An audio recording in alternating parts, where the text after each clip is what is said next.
Gautam neuro care brain stroke migraine fits brain and spine surgeries కి best neuro surgeon. మామూలు ప్రజలకే కాదు cinema వాళ్ళకు కూడా ఎన్నో సెంటిమెంట్లు ఉంటాయి. అందుకే సినిమా ముహూర్తం దగ్గర నుంచి చిత్రంలో నటించే నటీ నటుల వరకు ఎన్నో జాగ్రత్తలు తీసుకుంటూ ఉంటారు. కొన్నిసార్లు ఎవరైనా హీరో లేదా హీరోయిన్ కి వరుసగా ఫ్లాప్లు వస్తే వాళ్ళని ఐరన్ లెగ్ అని ముద్ర వేస్తూ ఉంటారు. ఒకవేళ హిట్లు వస్తే గోల్డెన్ లెగ్ అని ఆకాశానికి ఎత్తేస్తారు.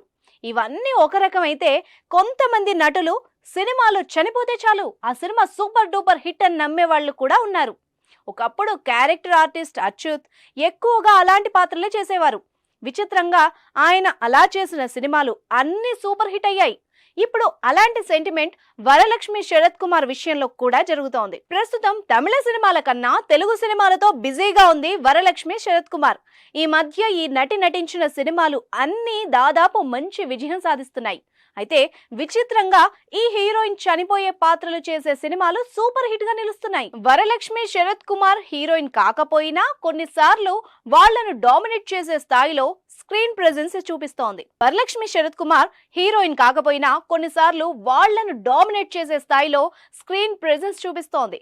ఇటీవలే విడుదలై బాక్స్ ఆఫీస్ సంచలనంగా నిలిచిన హనుమాన్ లో తేజ సజ్జా అక్కగా తన పర్ఫార్మెన్స్ కి మంచి ప్రశంసలు దక్కాయి. ప్రీ క్లైమాక్స్ కి ముందు విలన్ వినయ్ చేతిలో హత్యకు గురై మంచి ఎమోషన్ అందించింది ఈ క్యారెక్టర్. ఇక ఈ సినిమా సక్సెస్ నుంచే వరలక్ష్మి శరత్ కుమార్ కి సంబంధించిన ఒక వార్త సోషల్ మీడియాలో తెగ వైరల్ అవుతోంది. అదేంటంటే ఈ హీరోయిన్ చనిపోతే చాలు ఆ సినిమా సూపర్ డూపర్ హిట్ అవుతుందని. ముఖ్యంగా ఎవరైనా హత్య చేస్తే ఇక ఆ చిత్రం బ్లాక్ బస్టర్ అంటున్నారు సోషల్ మీడియా యూజర్స్. కాగా వాళ్ళు చెప్పేది నిజమే అనిపిస్తోంది. ఎందుకంటే వీరసింహారెడ్డిలోనూ వరలక్ష్మికి కన్ను మూసే పాత్ర దక్కింది. బాలకృష్ణ చెల్లెలిగా ముందు నెగిటివ్ షేడ్స్ తో మొదలై ఆపై తప్పు తెలుసుకుని చివరికి ఆత్మహత్య చేసుకునే పాత్రలో కనిపించింది.